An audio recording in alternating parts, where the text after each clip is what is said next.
DreAllDay.com. Now tuned into the show where you learn the discipline to show up day after day to do the work, the confidence to put yourself out there boldly and authentically, and the mental toughness to continue showing up, doing the work, putting yourself out there, even when the success you expected to achieve is yet to be achieved. And on top of all this, you get a huge dose of personal initiative, which is the go-getter energy that moves any one of us, including yourself, and go and make things happen instead of waiting for things to happen.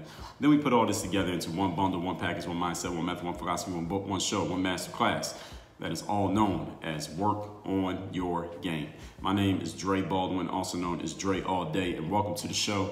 And everybody, I got so many different topics that we need to discuss here. It's just really, is a kid in a candy store right now, what topics I choose to address. But we got so much heat, as I told you a couple days ago on the way on this show. You got to make sure you are subscribed on whatever platform you choose to listen to this on so you're not missing anything. Today's topic is why we should all experience a punch in the face. Everybody needs to know what it feels like to get punched in the face, and everybody needs to know what it feels like to punch somebody in the face. We all need to know what it feels like on both ends, both the giving and the receiving. Now, before I get into explaining why we're talking about this, I'll remind you, I have a text line where I want you to text me and tell me the most valuable insight you got from today, anything you're going to think or do or say differently based on what you heard. My number is 305-384-6894. Again, 305-384-6894. This topic here today, why we should all experience a punch in the face, I mean this both literally and metaphorically. So yes, I do literally mean punching somebody in the face and getting hit in the face, and also metaphorically meaning having some truth smack you upside your head, or as some people say, red pill you, which is harking back to the Matrix. You get that red pill and you're going to get to know all the truths, the ugly truths, and nothing but the truths, whatever they may be, no matter how you feel about them. And we all need to know exactly what this feels like, again, as both a giver and a recipient. All that being said, let's get straight into it. Again, text me, tell me the most valuable thing you get from it. Point number one, the topic once again is why we should all experience a punch in the face. Number one, a punch in the face will show you or remind you that you are not unbeatable and you are not untouchable.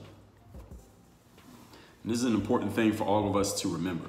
It's an important point for all of our humility. I talked about humility in episode 14-15, competence of a teacher and the humility of a student. Episode 1307, having the humility to earn your confidence. And episode 445, how to use it and what to watch out for when it comes to humility. So knowing that you're not unbeatable and untouchable is one of the best ways for you to remain humble, because knowing that you can be beat and that you can be touched, you will continue to work on your game, because you know that if you relax, if you let up, if you stop being focused and on point, one of your opponents can defeat you. They can leverage your lack of focus against you. They can leverage the fact that you stop working against you. They can use that third day as a separation day or a catch-up day. They can catch up to you and maybe possibly surpass you if you're not staying on top of your game. So the good thing about getting punched in the face, again, literally or metaphorically, is it reminds you that you can be beaten. And I want all of you to just keep in mind, whether you are the person on top or you're gunning for that person on top or just the person in front of you, is that anyone who breathes or bleeds can be defeated. Anyone who breathes or bleeds can be beaten, and they have a weakness. Anything, so it doesn't even have to be a human, a plant, an animal. If they breathe, that means cutting off their oxygen will stop them from living.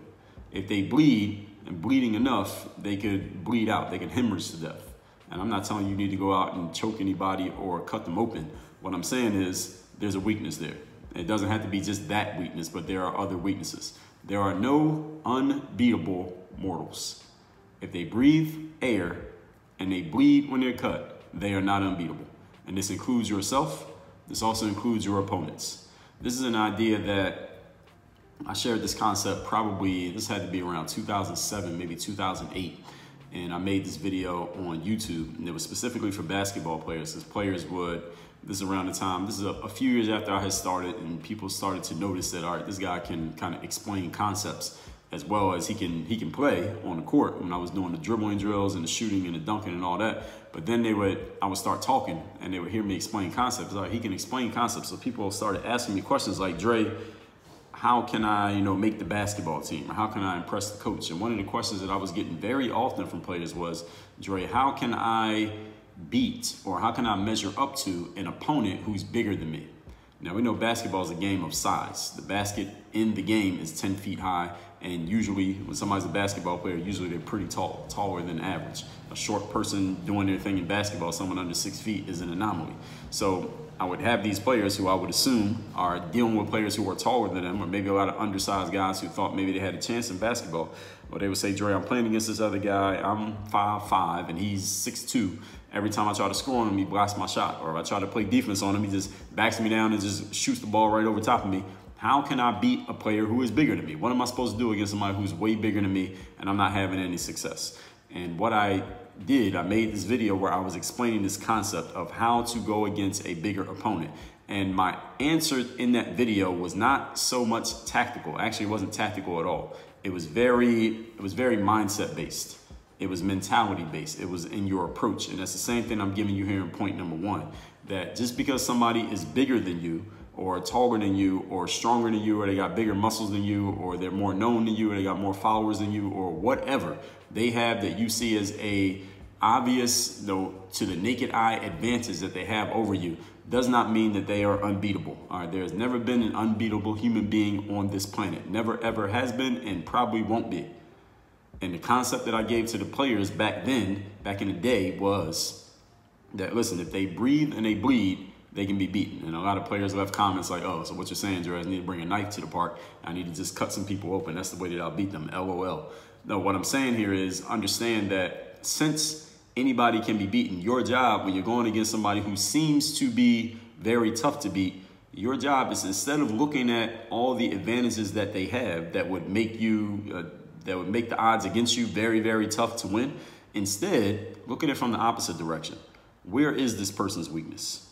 Being that they have so many strengths or apparent strengths, what weakness do they have? And the weakness, maybe you might need to probe a little bit to find somebody's weakness. Some human beings, they wear their weaknesses on their sleeve. They let you know, they show you their weakness. They are out front about whatever their weakness happens to be, or maybe it's the first thing you notice about them. Whereas other people, you gotta dig a little bit to figure out what their weakness is. You gotta dig a little bit to find out, where is this person vulnerable? Where can this person be attacked? And I want you to understand that someone's weakness or vulnerability is relative.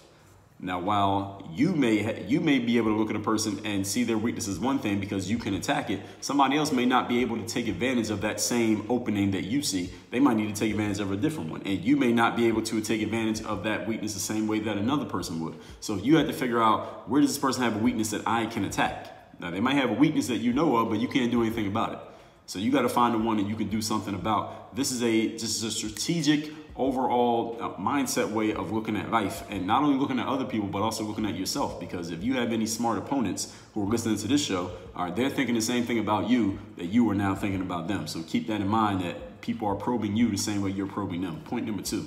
Today's topic, once again, is why we should all experience a punch in the face as a giver and a taker. Number 2, when you punch somebody in the face, you demonstrate to yourself that you have the power to have an effect and to be a force. And this is an important thing to know, an important thing to remember, and an important thing that every once in a while to remind yourself of. You ever find yourself in a situation where you're just feeling weak, you're feeling powerless, you're feeling like you can't really make anything happen, you feel like everything you're trying is kind of failing? You need to remind yourself that you do have the power to exert force. You do have the power to have an effect on life and on other people. The definition of force is strength or energy as an attribute of physical action or movement. When you go on the attack in life, verbally, emotionally, mentally, physically, you can hurt people when you go on the attack. When you go on the attack, you can get people's attention. When you go on the attack, you can alter the way that another person thinks, speaks, or behaves. And you should always respect, at the same time that you know you have this power of force. At the same time, you must respect the ability that others have to enact force against you. All right, not to be afraid of them, but to be prepared in defense. Be prepared to defend yourself for whatever force they can exact on you. And I use the example of boxing. I talked about this not too long ago here on the show, that when you walk into a boxing ring, for example, and you don't respect your opponent, I talked about it in episode number 1803, is when I talked about fortifying your ego, is that you have to have the humility to understand that somebody else might be better than you. They might be stronger than you. They might be smarter than you. They might know something that you don't know. They may have advantage or some resource that you don't have. They may have some information that you don't have. And if you don't respect that, they're going to use it against you over and over again until you make an adjustment. So your humility and your ego both need to be healthy enough for you to understand, hey, all right, this person can punch me in my face the same way I can punch them in their face. Which puts you in a position of being able to think and be prepared defensively, just in case you need it. Doesn't mean you need to be a defensive person. Doesn't mean you need to live your whole life on your heels, but be prepared for the fact that someone can exert force against you the same way you could exert force against them. A good boxer not only has all their punch combinations ready, but they're also ready to play defense against their opponent's punch combinations, because you respect the fact that they have probably trained for the fight the same way that you train for the fight. Now, the person who is arrogant without the humility, they haven't earned their arrogance through humility, they come in only thinking about what they can do. They don't consider what their opponent can do, and they end up getting knocked out. Like you've seen some of these boxing matches with, what's the kid's name? Jake Paul. You know, he's fighting Nate Robinson. I guess Nate Robinson just thought that he could just get into a boxing ring and fight somebody with no real serious boxing training. And well, we saw the fight. We all learned different.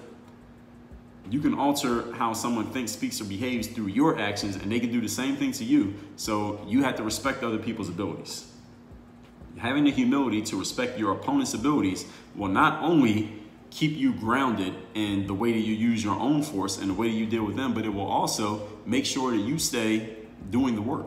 Make sure that you stay working on your game and being ready for who you're dealing with, and not thinking that you can just sleepwalk into a situation just because of who you are and because of your name and because of how good you allegedly are supposed to be.